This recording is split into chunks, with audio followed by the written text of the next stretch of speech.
Psalm 46. God is our refuge and strength, a very present help in trouble. Therefore we will not fear, even though the earth be removed, and though the mountains be carried into the midst of the sea, though its waters roar and be troubled, though the mountains shake with its swelling. Selah. There is a river whose streams shall make glad the city of God, the holy place of the tabernacle of the Most High. God is in the midst of her, she shall not be moved. God shall help her just at the break of dawn. The nations raged, the kingdoms were moved. He uttered his voice, the earth melted. The Lord of hosts is with us. The God of Jacob is our refuge. Selah. Come, behold the works of the Lord, who has made desolations in the earth. He makes wars cease to the end of the earth. He breaks the bow and cuts the spear in two. He burns the chariot in the fire. Be still and know that I am God.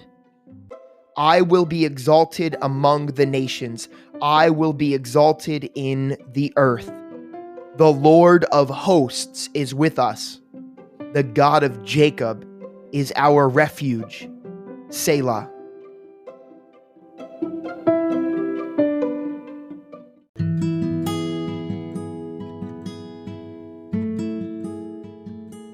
Numbers 19-21. Now the Lord spoke to Moses and Aaron, saying, This is the ordinance of the law, which the Lord has commanded, saying, Speak to the children of Israel that they bring you a red heifer without blemish, in which there is no defect, and on which a yoke has never come. You shall give it to Eleazar the priest, that he may take it outside of the camp, and it shall be slaughtered before him. And Eleazar the priest shall take some of its blood with his finger, and sprinkle some of its blood 7 times directly in front of the tabernacle of meeting. Then the heifer shall be burned in his sight. Its hide, its flesh, its blood, and its offal shall be burned. And the priest shall take cedar wood and hyssop and scarlet, and cast them into the midst of the fire, burning the heifer. Then the priest shall wash its clothes, he shall bathe in water, and afterward he shall come into the camp. The priest shall be unclean until evening. And the one who burns it shall wash his clothes in water, bathe in water, and shall be unclean until evening. Then a man who is clean shall gather up the ashes of the heifer, and store them outside of the camp in a clean place, and they shall be kept for the congregation of the children of Israel, for the water of purification. It is for purifying from sin. And the one who gathers the ashes of the heifer shall wash his clothes and be unclean until evening. It shall be a statute forever to the children of Israel and to the stranger who dwells among them. He who touches the dead body of anyone shall be unclean 7 days. He shall purify himself with the water on the 3rd day and on the 7th day.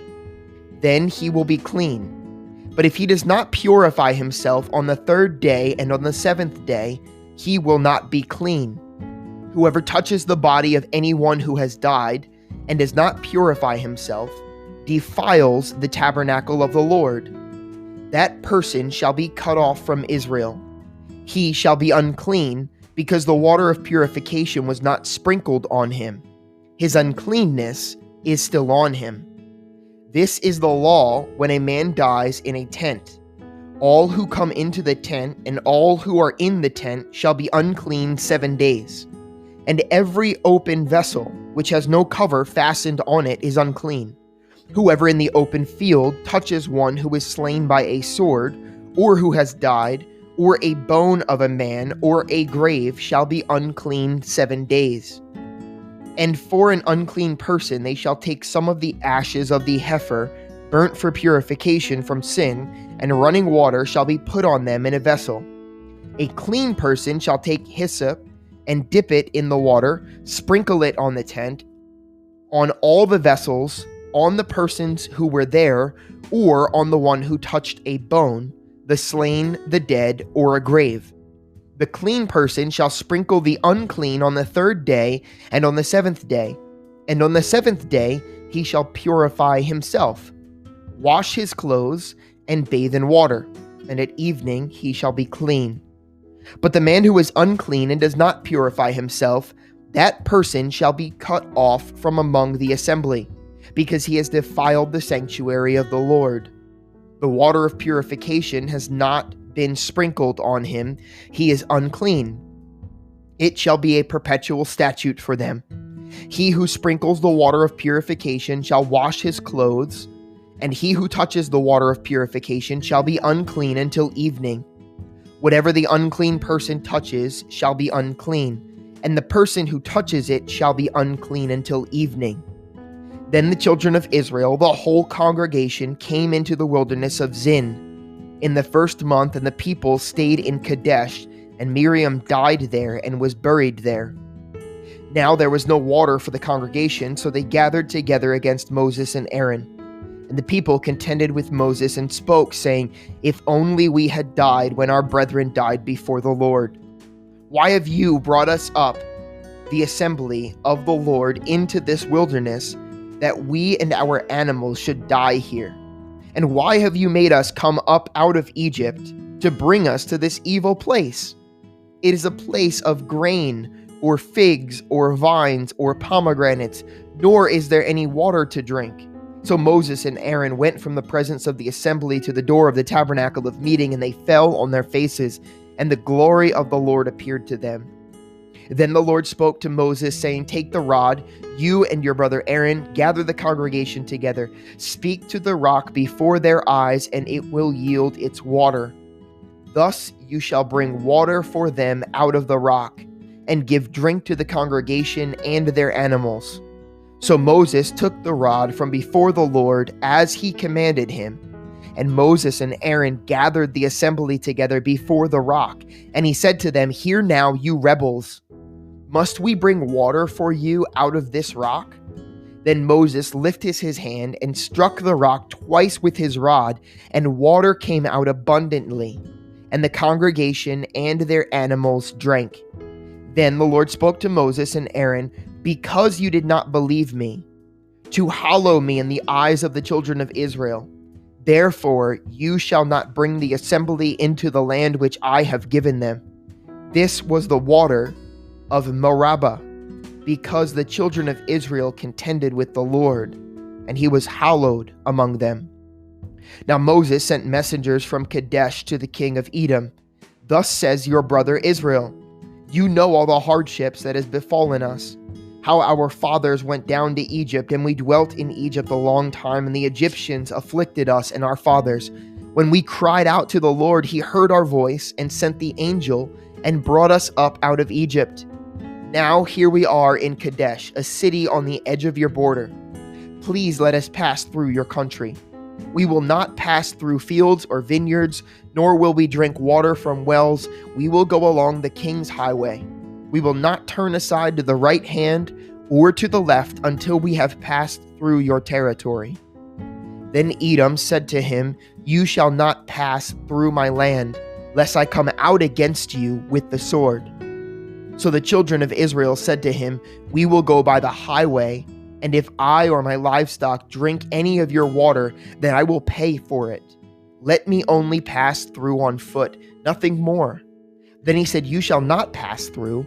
So Edom came out against them with many men and with a strong hand. Thus Edom refused to give Israel passage through his territory, so Israel turned away from him. Now the children of Israel, the whole congregation, journeyed from Kadesh and came to Mount Hor. And the Lord spoke to Moses and Aaron in Mount Hor by the border of the land of Edom, saying, "Aaron shall be gathered to his people, for he shall not enter the land which I have given to the children of Israel, because you rebelled against my word at the water of Meribah. Take Aaron and Eleazar his son, and bring them up to Mount Hor. and strip Aaron of his garments and put them on Eleazar his son, for Aaron shall be gathered to his people and die there." So Moses did just as the Lord commanded, and they went up to Mount Hor. In the sight of all of the congregation, Moses stripped Aaron of his garments and put them on Eleazar his son, and Aaron died there on the top of the mountain. Then Moses and Eleazar came down from the mountain. And when all the congregation saw that Aaron was dead, all of the house of Israel mourned for Aaron 30 days. The king of Arad, the Canaanite, who dwelt in the south, heard that Israel was coming on the road to Atharim. Then he fought against Israel and took some of them prisoners. So Israel made a vow to the Lord and said, "If you will indeed deliver this people into my hand, then I will utterly destroy their cities." And the Lord listened to the voice of Israel and delivered up the Canaanites, and they utterly destroyed them and their cities. So the name of that place was called Hormah. Then they journeyed from Mount Hor by the way of the Red Sea to go around the land of Edom.